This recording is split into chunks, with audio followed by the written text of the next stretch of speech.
Cindy, how are you?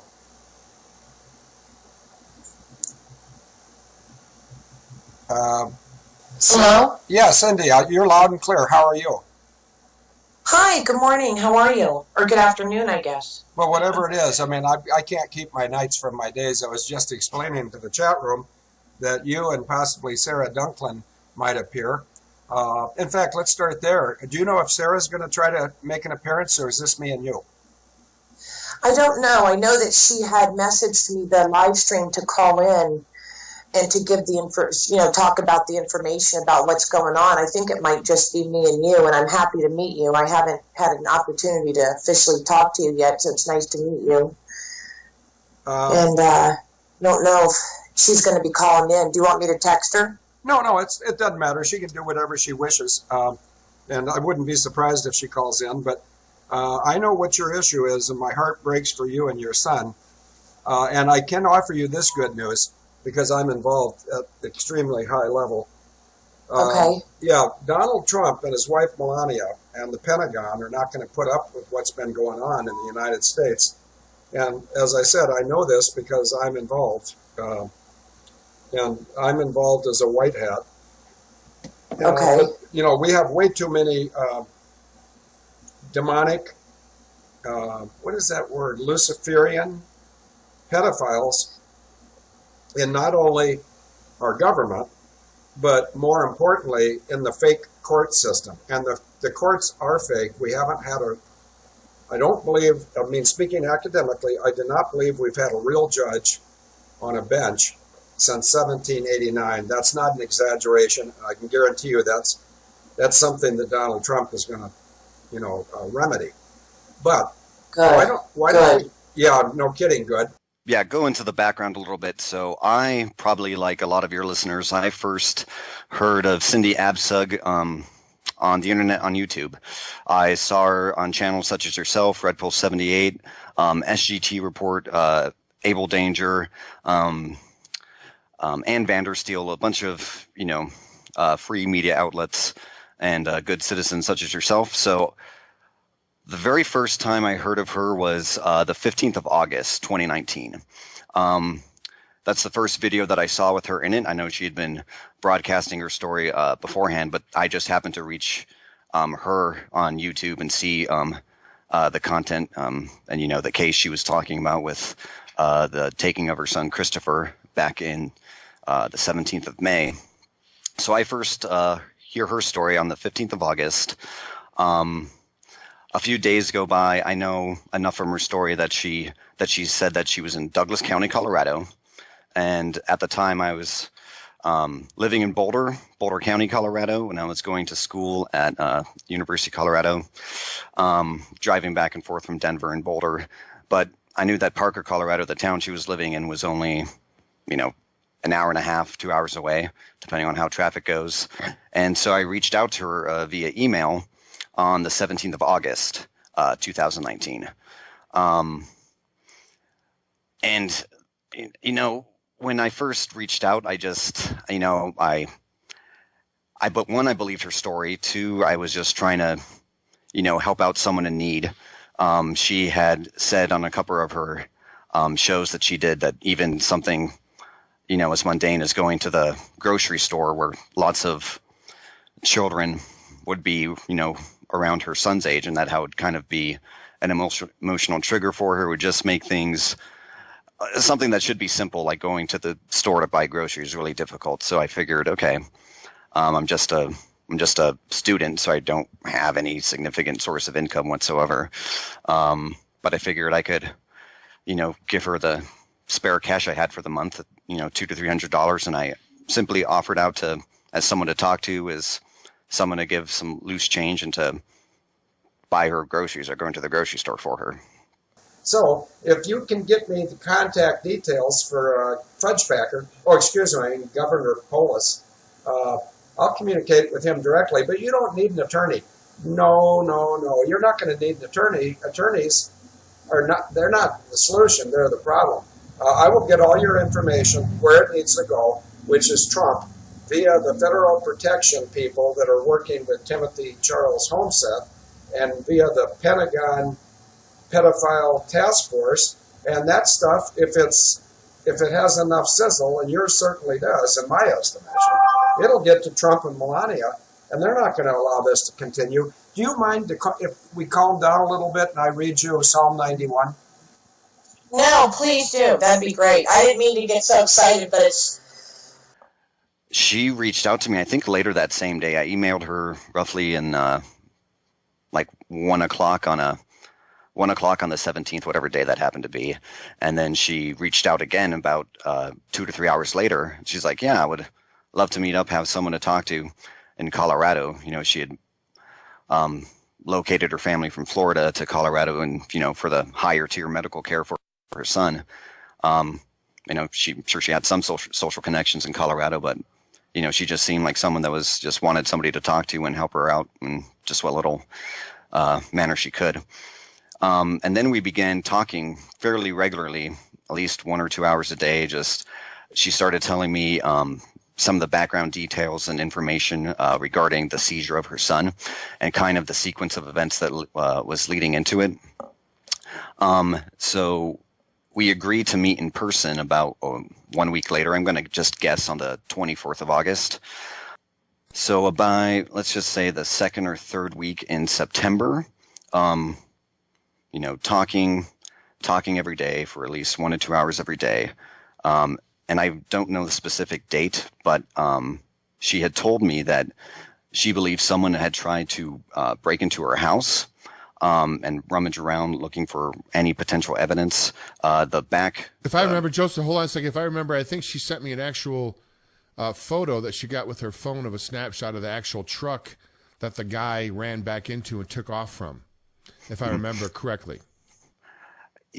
Yes, and I think those were actually, in my memory, those are two separate incidents. One, she came home. She lived in a little townhouse with a gated backyard. The gate to that was broken. That's what she tells me. And then the sliding glass door to the back of the house was, the lock to that was broken and the door was ajar, which she wouldn't leave the house like that.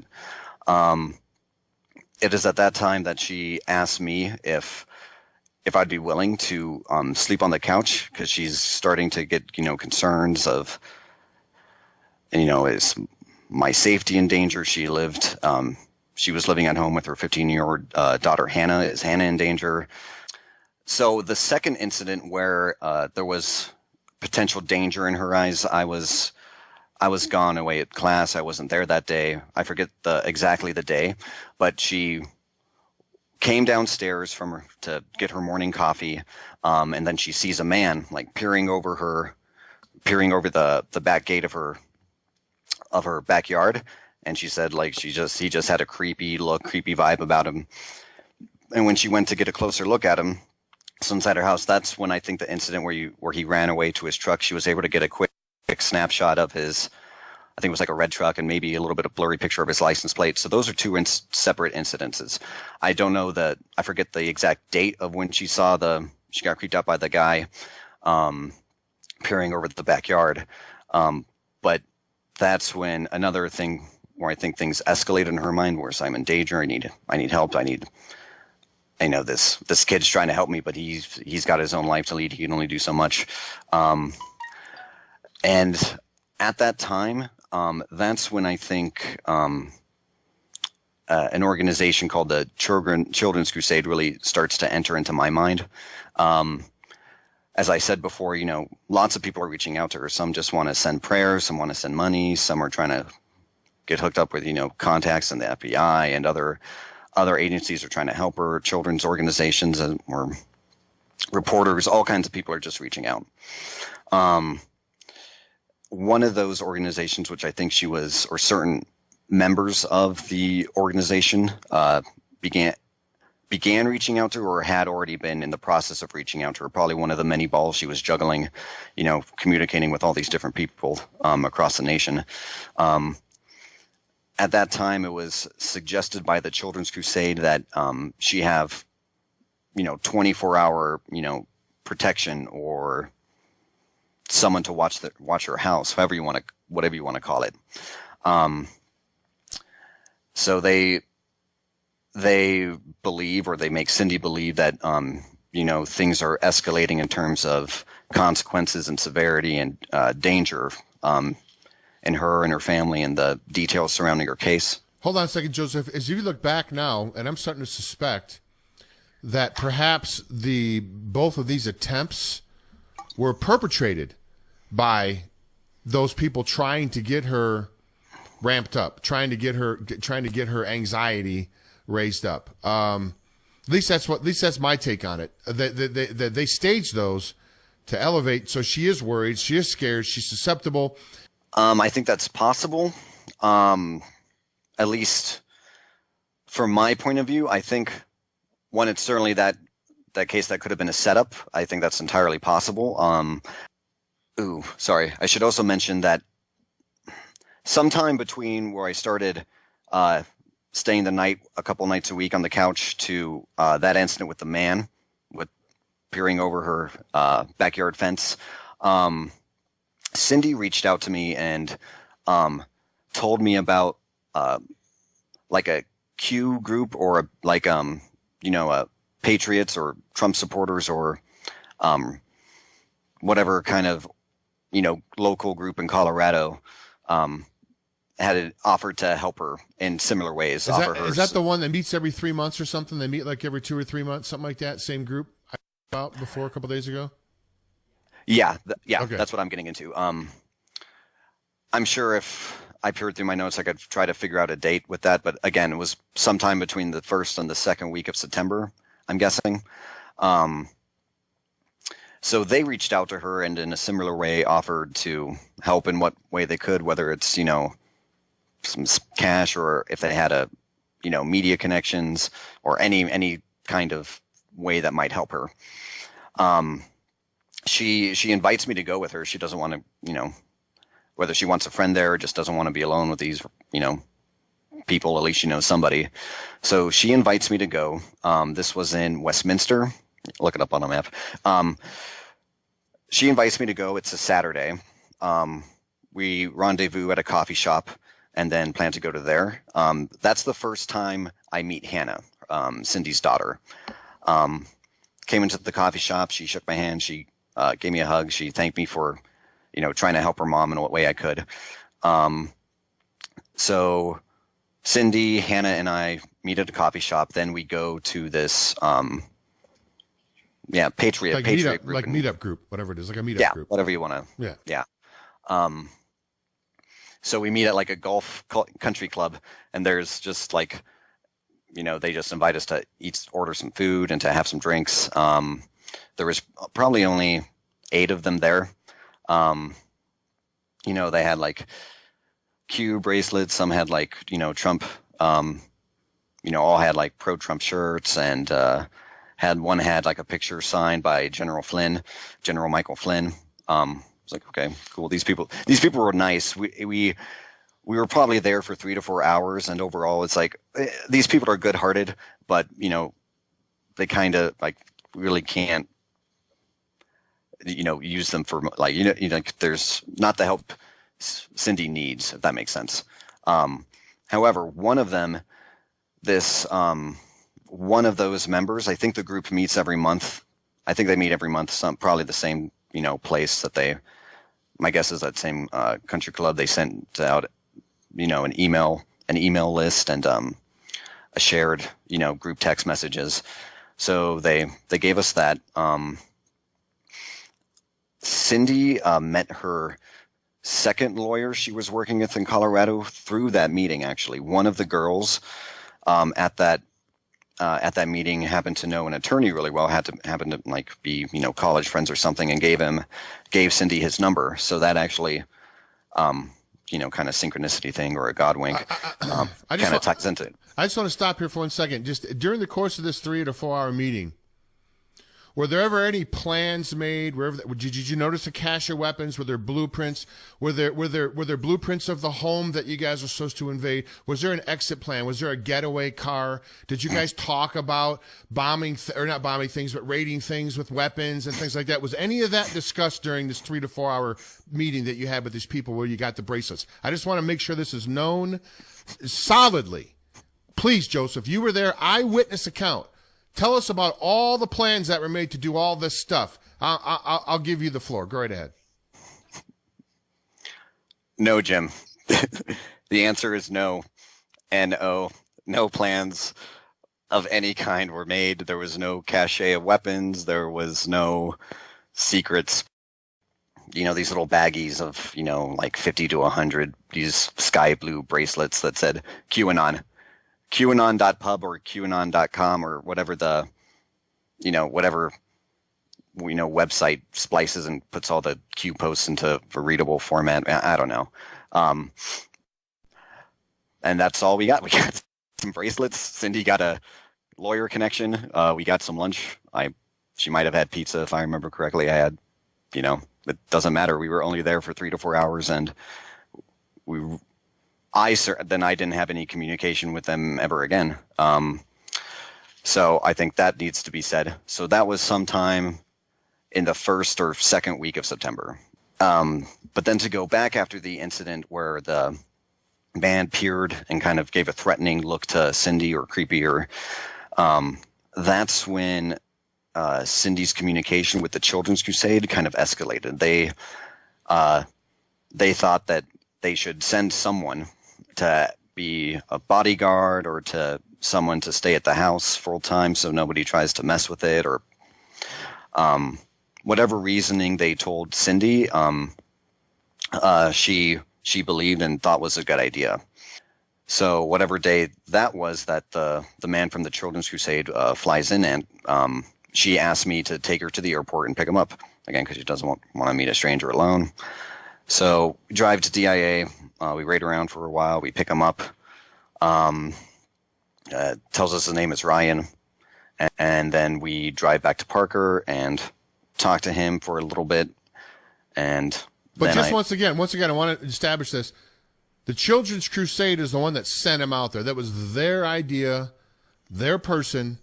They talked to Cindy about it. Now, of course, after she's already had 2 people try to apparently break into her house, and I still think that was all part of the plan, but, I mean, hopefully that comes out. They're the ones that initiated Ryan coming out there, yes? Yes. Okay, please continue.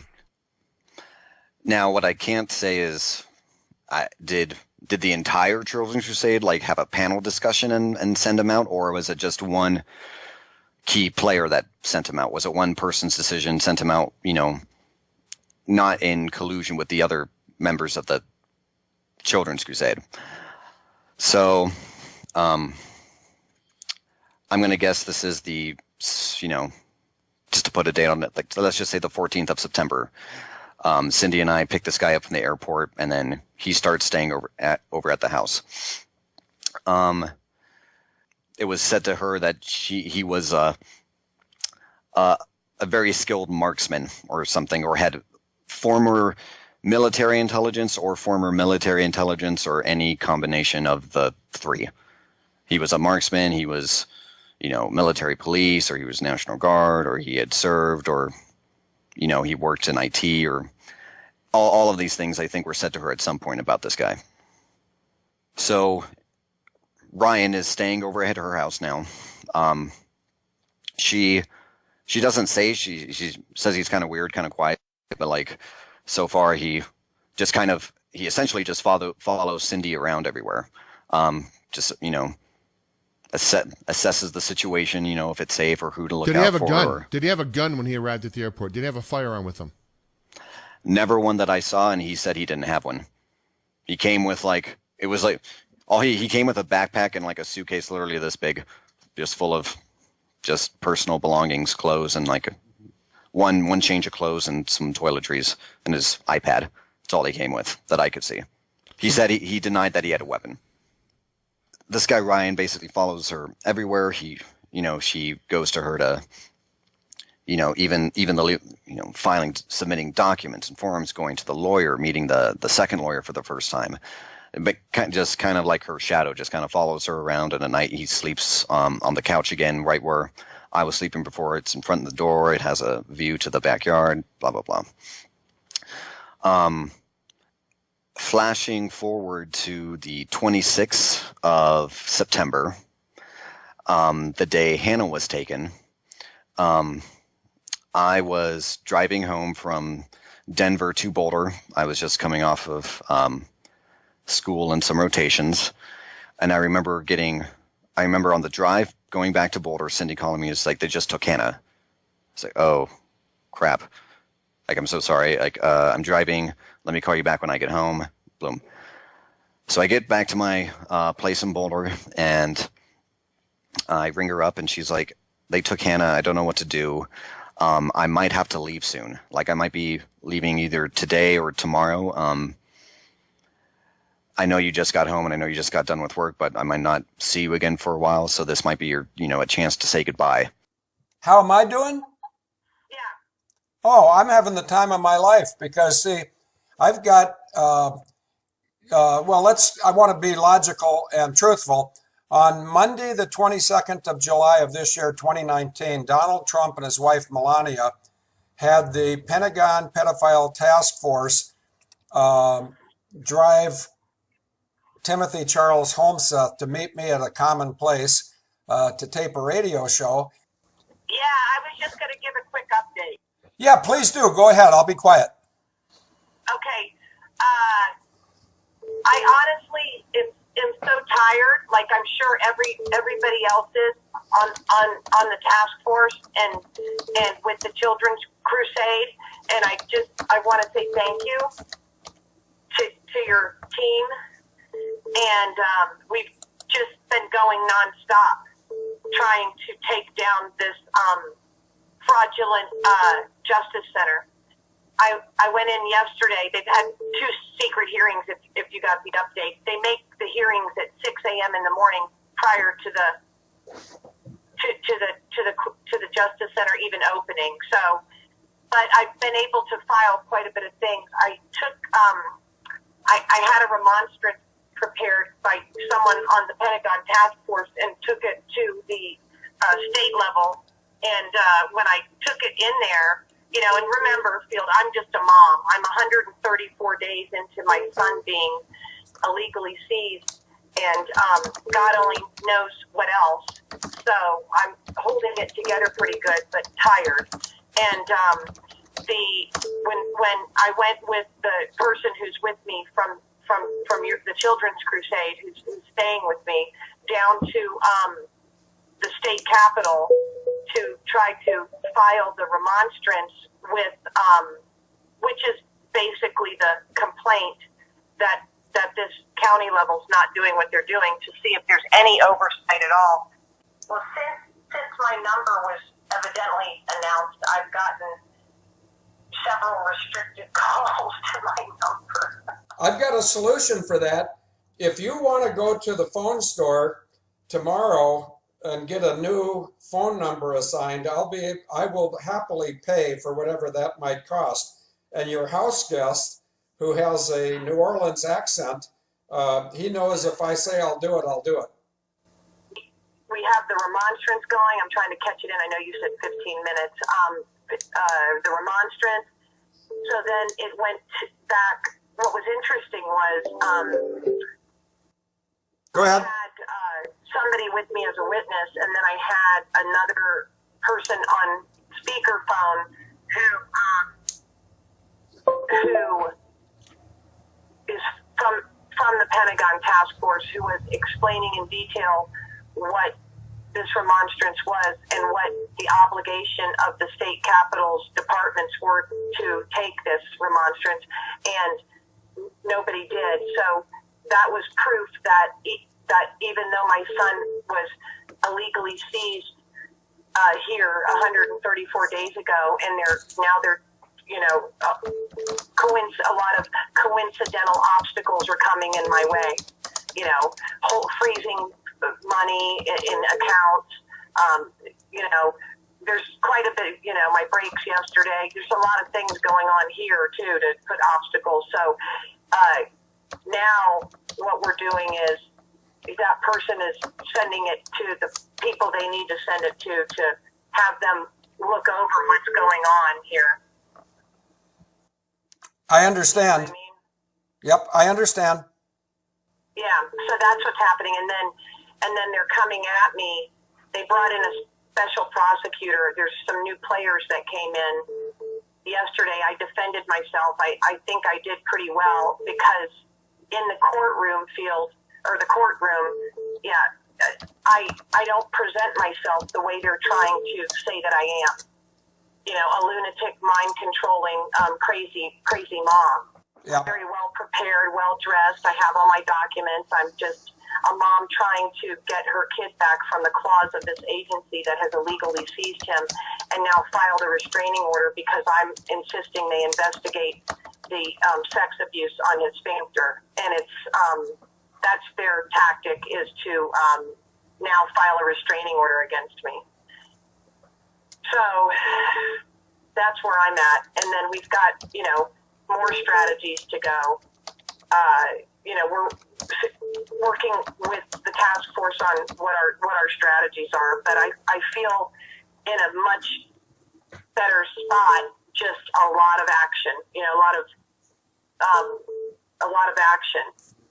I think from what I'm being told, my son's case is full of so many blatant violations of felony treason violations that there's just too many to even count, that they're going to, his case is going to be able to help quite a bit of other children. So thank you guys for coming in and picking up my case, and standing behind me and my family. It's going to help a lot of children. Well, thank you for that nice endorsement, and we will try to make sure that we earn the kind adjectives you just used about the Children's Crusade. So I get back to my place in Boulder, and I ring her up, and she's like, they took Hannah. I don't know what to do. I might have to leave soon. Like, I might be leaving either today or tomorrow. I know you just got home and I know you just got done with work, but I might not see you again for a while. So this might be your, a chance to say goodbye. So it's like, okay, yeah, I prayed about it. Then I drove immediately from Denver from Boulder back another hour and a half to Parker. Cause I, wanted a chance to say goodbye. At this point, I feel like she's my friend. She's told me a lot about herself, a lot about her case. And just a lot about how crazy her life has been ever since the 17th of May when they took her son. So I get to her house in Parker. The door's unlocked. I go through the house, and at the back patio in her backyard, she's on the phone. Ryan is sitting next to her, and a man named Ken. Now, this is the first time I've met Ken, but later to find out it's one of the few friends Cindy had made in Colorado. She had known him and met him almost right off the bat since she moved out. This is the first time I've met him. That was the first time I had met him or had ever talked to him. I know she had a friend. I didn't know that was the one. And I don't recall if it was over text or over a phone call.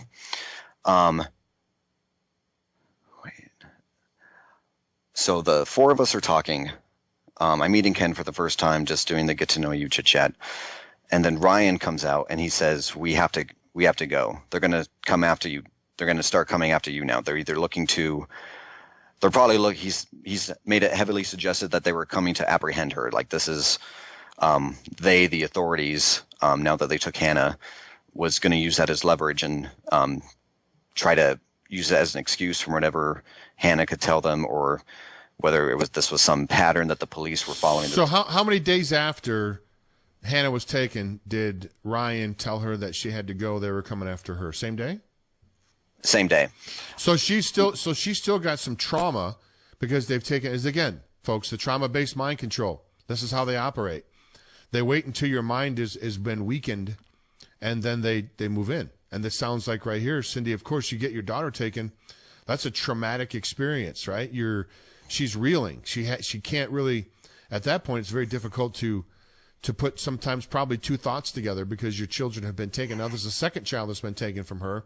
So they move in right away and say, they're coming after you next. Cindy, you got to get out of here. Well, of course, at this point, She's had both of her children taken. So the precedent is that they're trying to remove the Abcug family from the home there, so, one way or another. So I can see where she's anxious about it. So Ryan comes out and says, we got to leave soon. They're going to be coming after you. And then what is his name? Ron, the friend that was there, the other guy. What do you think about Ken. that? Ken. What Ken think about all that?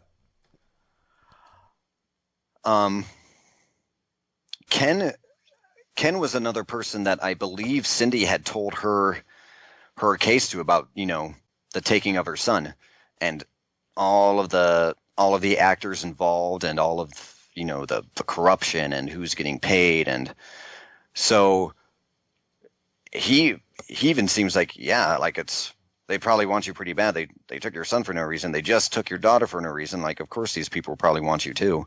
So he's like, if you gotta go, I guess you gotta go.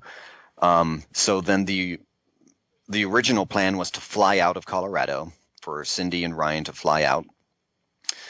That's what I believe Ryan told Cindy once they were inside. But then not 5 minutes later, he says that, he says that he had gotten communication that it wouldn't be safe to fly, whether that would whatever reason was said at that time. He's like, it's not safe for you to fly. Either you'll get pinched or they'll arrest you. Airports aren't safe. Like, there's too many ways you can get apprehended there. So he's like, we're going to have to drive. So roughly within 10 to 15 minutes of him telling, coming out into the porch and telling Ken, Cindy, and I that it's not safe for Cindy in Colorado anymore, and that it's time to go, that Cindy then asks me if I could drive her out of state to somewhere, safe.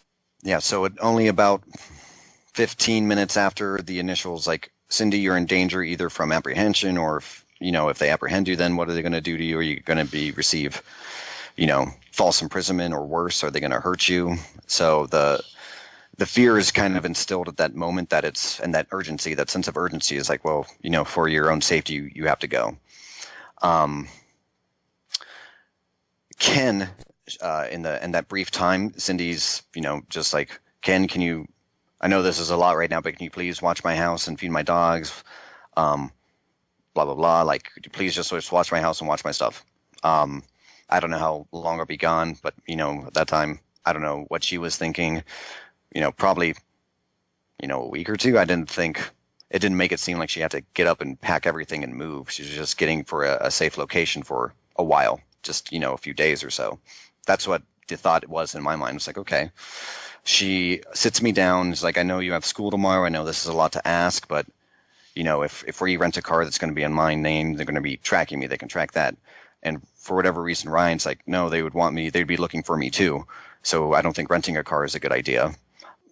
A lot was happening at that moment, so I don't remember exactly verbatim of what he said, but he's like, renting a car is not, basically it boiled down to renting a car is not a good idea. So then Cynthia sits me down and asks me, he's like, I know this is a huge favor to ask. I know you have school tomorrow, but please, would you consider taking me out of state for my safety? Can you get me out of here? And, at that time, I was like, if you feel like, sure, I'll help a friend. If you feel like for your safety, you have to leave, okay, I'll take you. I'm just thinking driving over into Wyoming, and then she could find a hotel, or we find a place to stay for the night and I'd come back. Just a normal guy. I didn't think any of this. I was trying to help a friend. It went from offering $300 in cash, buying this kind lady some groceries, to now I'm driving her over out of state lines for her safety. Yeah. I think it's also in this timeline to point out that because Cynthia was in fear for her safety in her mind, she has to protect herself, protect her daughter, that she thinks it might be a good idea to get a sidearm. Hannah was taken on the 26th, and I think either that day or 48 hours before, she texted me that she was all excited that she got her first gun. I was like, oh, that's nice. She seemed excited about it. She's like, oh, hey, it's cute. It's like, it was like this little snub nose 38 special, stainless steel Smith and Wesson. I was like, oh, that's a good choice. She's like, yeah, and I'm excited to shoot it too. The owner of the gun store is, also a gun and safety expert, and he can take me shooting for the first time and show me how to aim and all of that. I was like, good for you. And she had that on her calendar as one of the to-dos, for the rest of that week until Hannah was taken, and then Ryan says we got to go, and then so in the process of Cindy telling Ken to take care of her house, watch after her house, look after her dogs, telling him, can't tell you when we'll be back, but I don't think at any time nobody's thinking it's going to be a prolonged period of time. Ryan also tells Cindy to give Ken her gun. I was busy helping Cindy pack up the car with whatever clothes she could grab at the time. We say our goodbyes to Ken. He seems very kind and willing to help Cindy in that, and just bids us farewell. And then Cindy, myself, and Ryan start to leave out of state. So we cut our way through Wyoming, and we stay in Wyoming overnight. This must have been the 27th of September. We stay overnight in Wyoming the 26th. Morning of the 27th, Cindy makes a phone call to the detectives. I believe, in my memory, they had an appointment with her. They left her a message over the phone once they took Hannah, or one of the detectives wanted to question Cynthia about something, and she calls that detective back on my phone. That will come up later. And that morning we head out from Wyoming, and the destination is a safe house in Wisconsin. So then we push the rest of the day on the 27th, and then arrive in the safe house in Wisconsin on the 28th. Who's financing this adventure at this point? At this point, we're just driving through. I think it's kind of whatever at that initial trip. It was kind of myself, whatever gas. It was only like $100 in gas. My car is pretty small and economical. So it was pretty much self-financed between whatever cash Cynthia, Ryan had, and myself. We were just paid with cash, ate at gas stations, and pretty much just drove straight through. Okay, go ahead, please. So we arrive at the safe house pretty either the 28th or the 27th, and it's Field McConnell's house outside of Plum City, Wisconsin. And I think it's important to note that when we arrived, he was surprised that we were there. Like, I got the feeling like he wasn't expecting us at all. Now, Ryan had known Field McConnell how long before, I don't exactly know, but he had met him in the past, says that they hadn't been in communications, that they worked together with the Children's Crusade, and that Ryan had stayed over at his house before. So we park.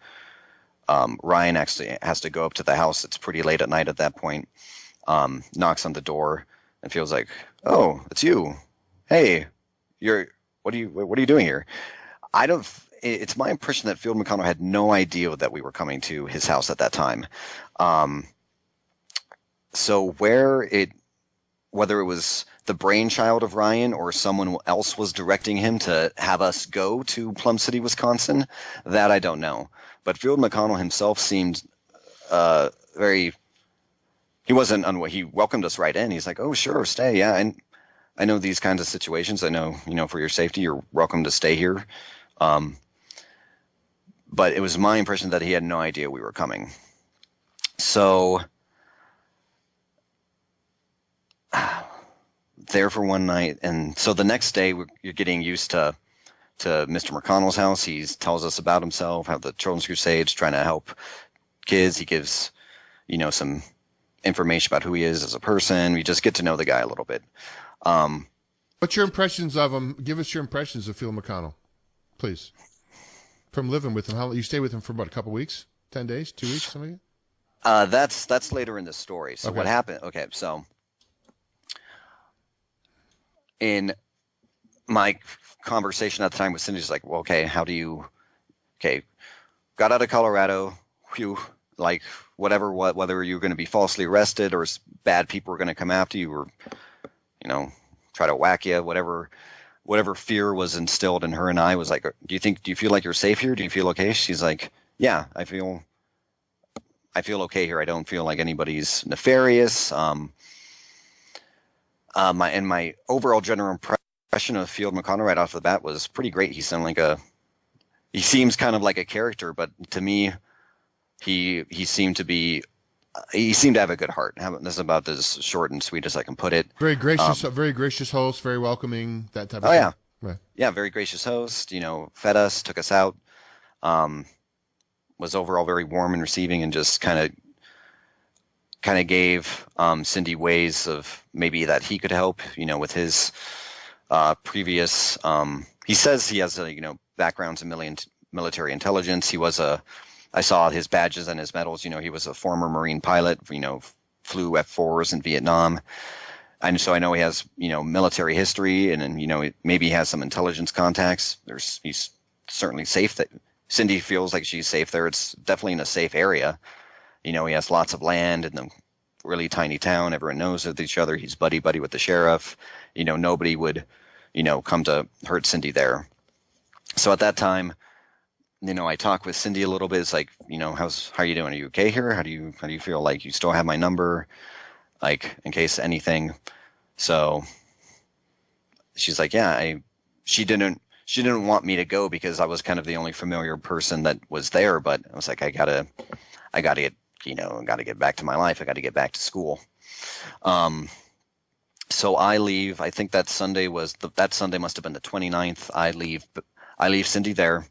I leave back to Colorado on, I think it's the 29th or the 30th, and miss like 2 days in school. I just figure I'll just make it up in my way, and it'll be fine.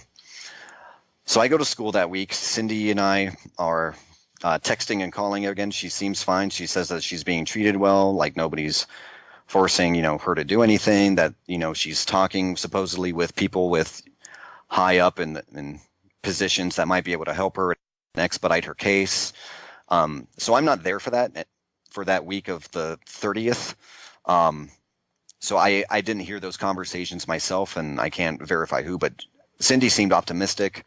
Field seemed, he's like, yeah, I'm buddy with these people. I know this can have this connection, blah, blah, blah. So I wasn't there with the conversations she had with that week with whoever those people were, whether it was other members of the Children's Crusade or just randos on another line, just giving a bunch of BS. I don't know, or whether they could be legit. I wasn't there.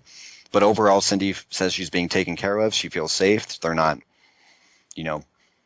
keeping her isolated. They're taking her out to get food, meet people, which overall having a, kind of a, it's fun of, yeah. Kind of a normal-ish life. Yeah. As you can have in that situation.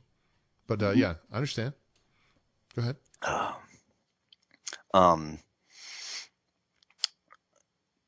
So I had left the 30th. I got back to Colorado, went back to school, and then I think it was the 3rd of October. Okay, let me ask you a question. And by the way, someone asked if you're Sarah D, and I said yes, but I didn't say what your last name was. I don't need to. Everyone knows your voice. God knows your voice. And I want to tell you something personally, so I hope everybody around the world plugs their ears. But your husband or husband equivalent is in one of my cars with a handgun that I own, doing something that would please everybody on our team, especially President Trump. So then I drive on the 3rd of October back to Plum City, Wisconsin, where Field is. And then I end up staying there, Cindy and I, for about a week. Maybe 8 days, maybe a little bit more, but where's Ryan in this whole event? Is Ryan still there too at the safe house as well? He's staying there also, yes? Yes, Ryan is at Field McConnell's house as well. You and I have been very close for 8 days, right? Yes. Have you had a 9mm in your hand? My hand, my jacket, my car. Has there been a 357 pointed at you? Yeah. Was it loaded? Were you nervous? You're thinking about it. Yeah. No, sit down right here since they already seen you. Are you going to shoot some guns today? Okay. Oh, wait a minute. I need to call Denise. 8:30. That's about time for a call. So I had your belt buckle in my hand. Your belt buckle is currently in Mr. Wilson's hand. And I and Mr. Wilson are in God's hands. So going back to my situation, mission, execution, admin and logistics, and command and control, well, I follow the commands of God, and no human can control me. Have you and I been close enough to loaded weapons when you could have killed me recently? The answer is yes. You had a 9mm, I had a 357. Oh, here's a good one, just to get the attention of Miss Piggy in Florida. Have you and I been this close together when one of us had an AR-15? Yeah. So if Miss Piggy thinks she's going to scare me, you're not. This is already over. You lose. Yes, Ryan is at Field McConnell's house as well. Okay, very good. Mm-hmm. Going back to Plum City, he welcomes me back in. He's like, you can stay or go as you please. You can stay as long as you want until, we think it's safe. We think for Cindy's safety that she doesn't go back to Colorado anytime soon. We think that, they're going to try to falsely arrest her. And once they have her in prison, that all hope is lost, then they'll try to disappear her or make some bad news happen. So we still think Cindy should lay low and stay out of Colorado, at least for a while. They don't give a time frame of when they think everything's going to be taken care of. But that I can come as go and I please. And, I'm happy to see Cindy. She's there. She looks fine. She tells me that they're treating her well. Telling me about all the people she's heard to, like all the things that they might be able to help with her case, that, maybe all of their connections put together could, expedite her case up to, an executive level and put it in front of, a very important person's desk, and he can just sign all of her problems away. Essentially is what they're trying to make it out that their capabilities are. It sounded like lots of things were in the process of happening, but nothing that I saw. But even if they were, I don't have the capability to figure, like, if a piece of, documentation for the courts is filed and where it goes, like, I wouldn't be able to track it anyway, if that makes sense. But I think it's good to say lots of promises and expectations were laid. But I don't know if any momentum or any progress was made in any filings and any paperwork, and even finding out who's her kids were with. To my knowledge, nothing was ever progressed. Okay, so at this point, you're there about 8 days at Field McConnell's. Ryan's there with you. Cindy's there with you. Mm-hmm. And you're there at Fields. Mm-hmm. And then you're there for 8 days, and then obviously you moved on from there if you were only there 8 days because you were gone for quite some time. What happened after Fields, unless there's more from Field McConnell's house that you want to bring out, the trip there? So we were I'm going to say that we left Fields, I want to say maybe the 7th or the 8th of October. I was there for a little bit less than a week. And one day, one of the local people in the town of Plum City that Cindy had met, we went to her shop to make a phone call. And it's Cynthia, myself, and Ryan, and we're at this little shop.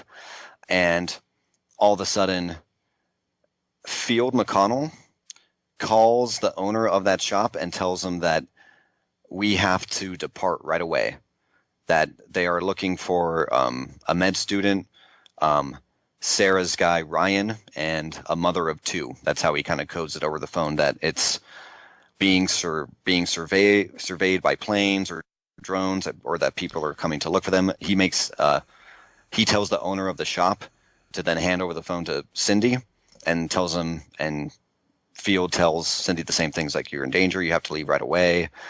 What's interesting also to note is that even Ryan now is acting surprised. He comes around the corner like, what? Huh? They're looking for me too? Like, we have to go?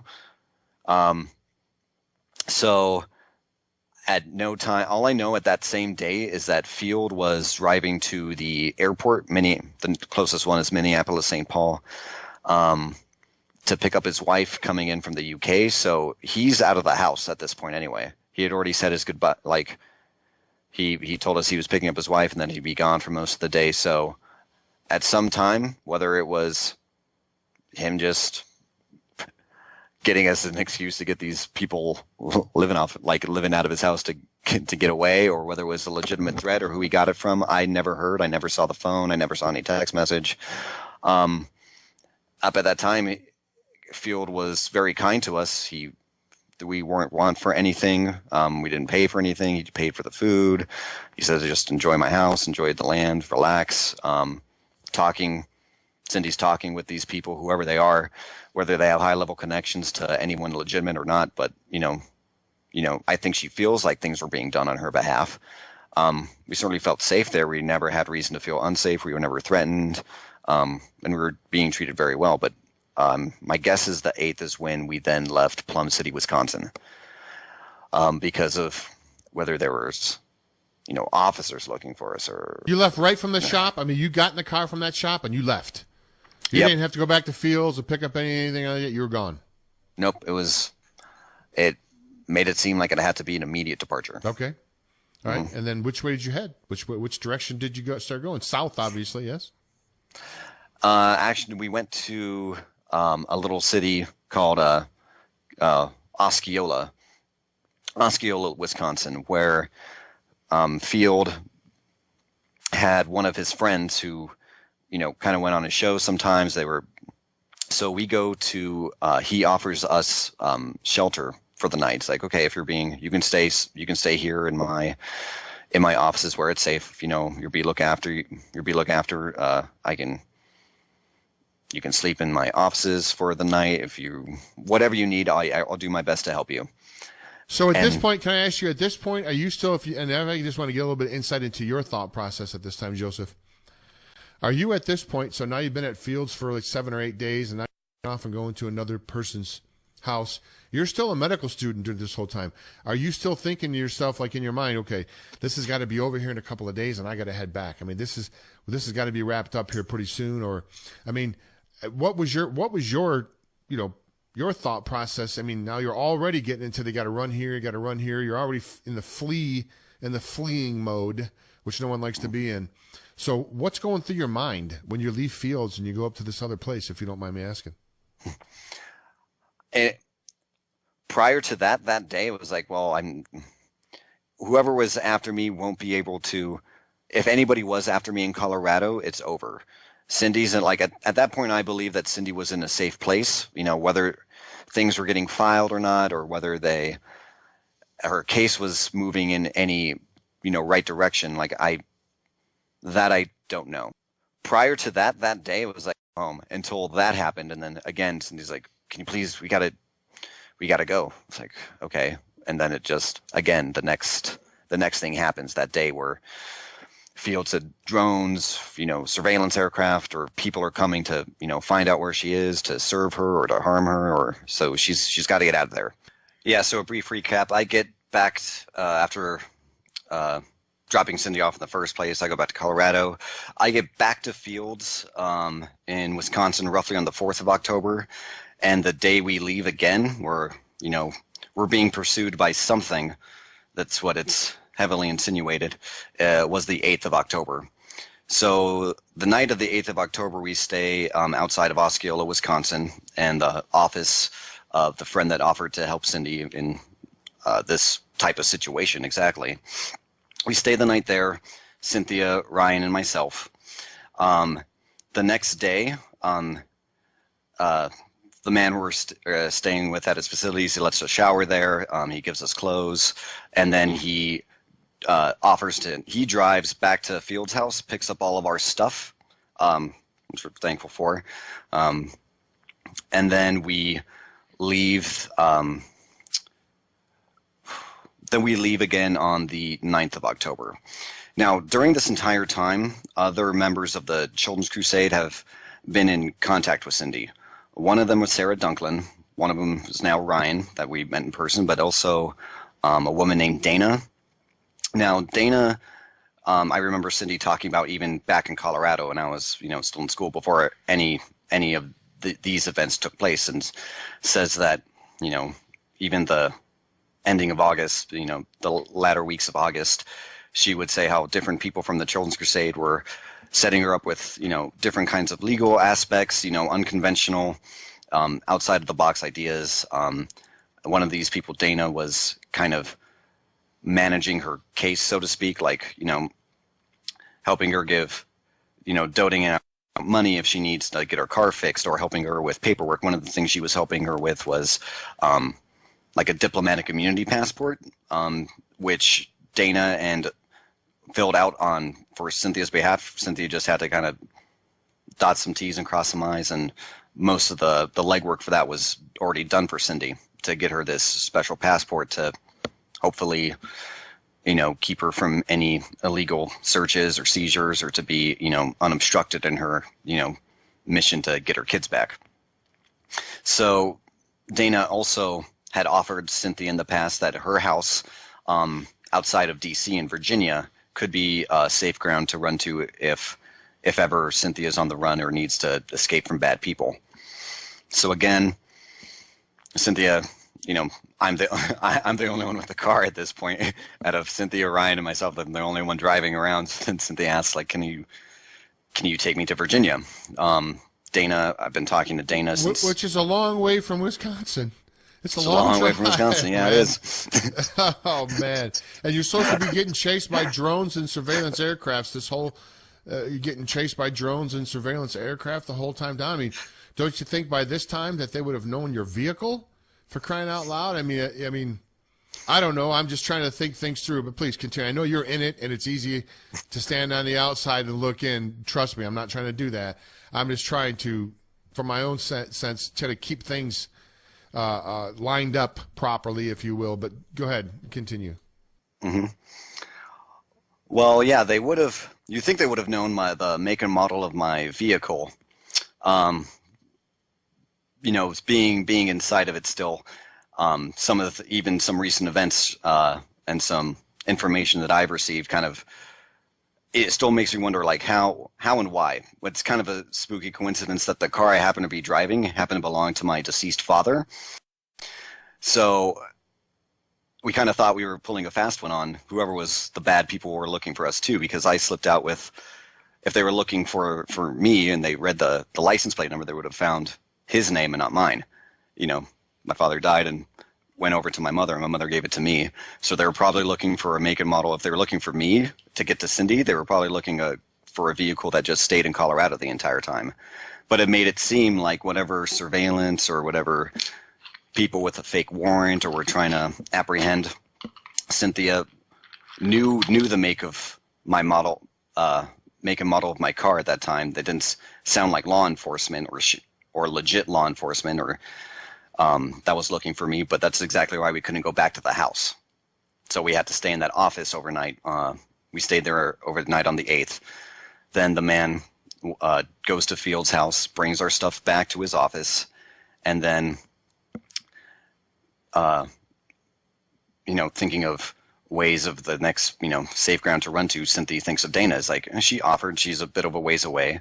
Dana and the man of the owner of the office we were staying at even arranged for some funds to be wired to us, about $5,000 in cash. And that was organized through Dana. Dana and the man of the office, $5,000 in cash, $5,000 to the dime, cash in hand. Good luck. Here's, if they're going to be looking for you to use your ID or a credit card, for you won't get pinged. Your any financial transaction will just be masked with cash. So $5,000 hit the road and off to Fairfax County, Virginia.